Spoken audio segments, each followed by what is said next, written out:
Hello and welcome to NDTV. It's a double delight from TVS Motor Company ahead of the festive season. Not one, but two new scooters. One of them electric, you see on your screen. This is the Orbiter EV. And alongside this, there is also a bigger Ntorq in the market, the 150. To talk more about the product's strategy and also the roadmap for the company, I've got Mr. Aniruddha Haldar. Thank you so much, sir. Good to see you.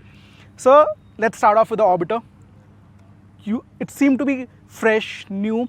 But what was the actual need for this? Because you are already a market leader with iQube. I think that's what places the biggest onus, because when you're market leader, the onus falls upon you to notice and observe all the consumer requirements and give it a proper servicing. What we see among urban consumers is that life's become about very short distances. It's not about taking a long 30-kilometer single ride, but multiple short rides that you're doing, and it's around your area. But in the same time, because of congestion, because of time, there is this thing of limiting that circle to as small as possible, because it's a little too painful to go that far. This is to take that pain away. So you move from your orbit of constraints to your orbit of opportunities. And that's what the Orbiter does. That's the role in its life. It's just targeting that ability to add delight to your world. It comes at just about $1 lakh in terms of pricing, with a 158-kilometer range, with a styling which is absolutely pop out different, completely differentiated in its look and appeal, and it is able to then add to the household in terms of sheer joy. We are looking at the young Gen Z as our primary consumer. We also understand there are other use cases out there which will also terribly benefit from the Orbiter. So very excited to take this to market, and hopefully with this we will further consolidate our leadership in the market. Well, I like the freshness of this product. It looks different, feels different, and the range factor it comes with, I think it's gonna give a lot of peace of mind to the customers who are looking into getting into EVs. Now the question remains is, you're already doing around 25,000 with a iQube, 25,000, and being at the top for consecutive months now. This one comes in at a more effective price point. Where do you see the market going for yourself, and are you happy with the overall EV penetration that's happening across India? I think one of the markets is growing well. I think on the two-wheeler side, especially in EV scooters, with almost 1 in every 5 scooters today in India has become an EV scooter, and combined ICE and EV scooters are almost about 39-40% of all two-wheelers sold. I think so directionally there are two concurrent trends. One is to move towards scooters, and the other is to move towards electric within scooters. I think both of them want to play off. TVS is, in that sense, is very well suited, because not only are very well positioned, a prominent position in the scooter industry, but we are leading in the electric vehicle industry. With that, I think we will be looking to consolidate and make that position even stronger. As far as the industry is concerned, as more and more relevant offerings come in, I think newer segments will migrate, newer segments will come alive, which maybe didn't even exist till yesterday. So that will aid not only the size of the industry, but of the total two-wheeler industry per se. But what do you think, what's driving the market towards scooter? What's the factors behind this? I would say 3 or 4 things. One is that the entire dimension of urbanization. Within urbanization, there's the dimension of congestion, and the fact that today you do not have to trade off either in feel or in cost in terms of moving from a geared option to a ungeared option. On that, you add the EV as the added benefit. So for commuting, it makes a whole lot of sense for you to bring in something which is pleasant, which is interesting, which is fun, and also proves to be easy on the pocket. So in that sense, I think it makes all the more reason why commuting in India will go scooter, and within scooter will go electric. Well, before I jump into your bigger product, the Ntorq 150, I just want to know a little bit about the expansion plan. What we have gone through the release is, it says it's launched in Bangalore.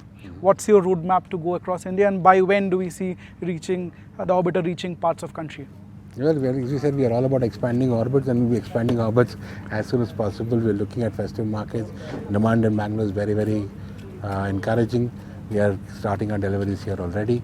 Other markets, we're going through all our regulatory clearances in the local RT registration. As soon as that gets over, we are up for starting deliveries there. Vehicles are already on their way to the respective markets.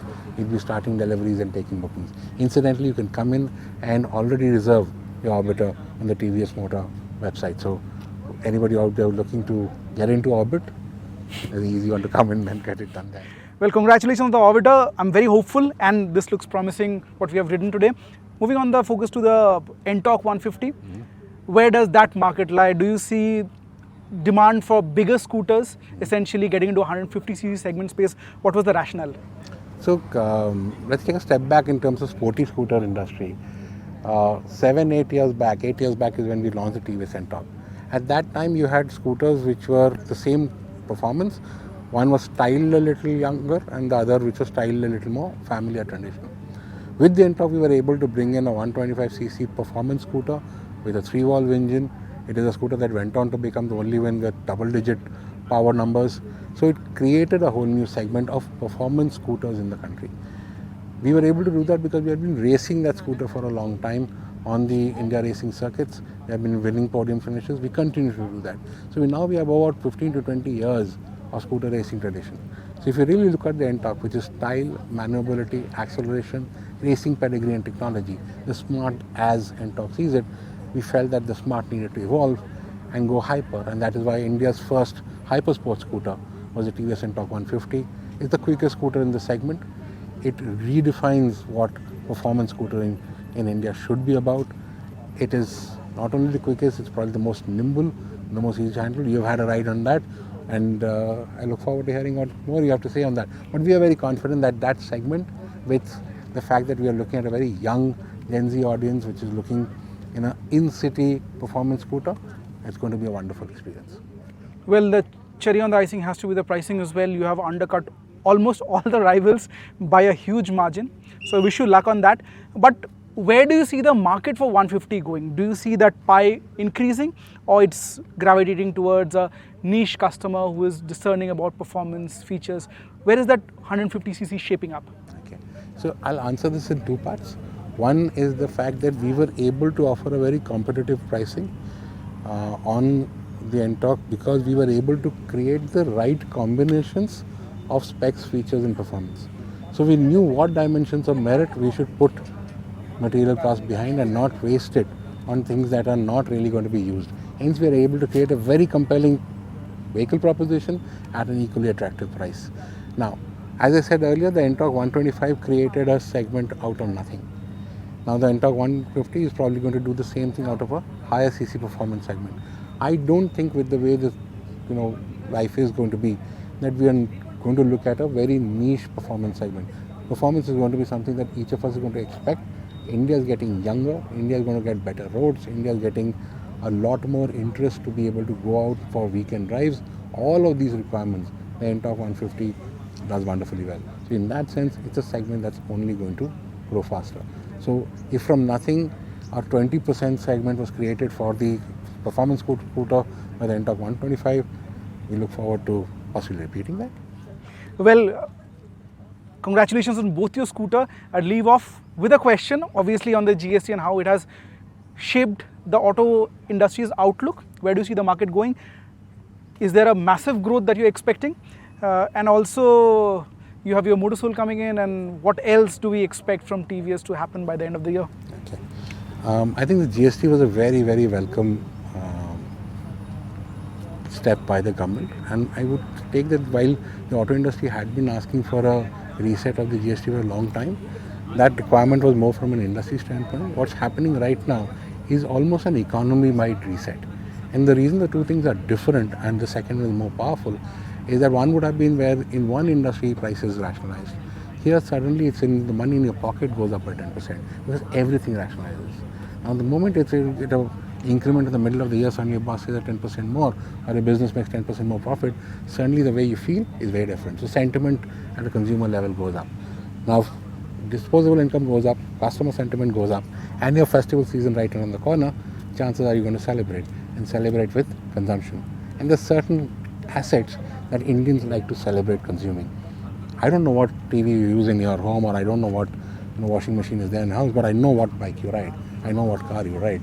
That is a marker of who you are, your identity, your personality.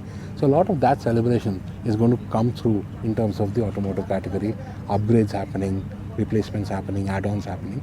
So with that, I think we'll see one of the best Diwalis we've ever seen. And I think it's also helped by the fact that last year income tax revisions also happened. So Absolutely. disposable income has overall gone higher. Yes, absolutely. A little bit on the what's remaining in next 3 months? What do we expect from TVS, and what is the reason to look forward to Motorsoul this year? I think we'll leave that conversation for another day, only to say that with Motorsoul we are creating an experience which is truly differentiated, which our community looks forward to. It's becoming something which is genuine motorcycling, two-wheeler day that we're creating across all formats. It brings across like-minded enthusiasts. It brings in people who are just there to have fun. It becomes this kind of performances. I think it's an experience that is best served hot and in the presence. So we'll be back to tell you more about that very soon. Well, thank you so much, Mr. Haldar. Looking forward to seeing you, and all the best for your new products. Thank you. Thank you so much.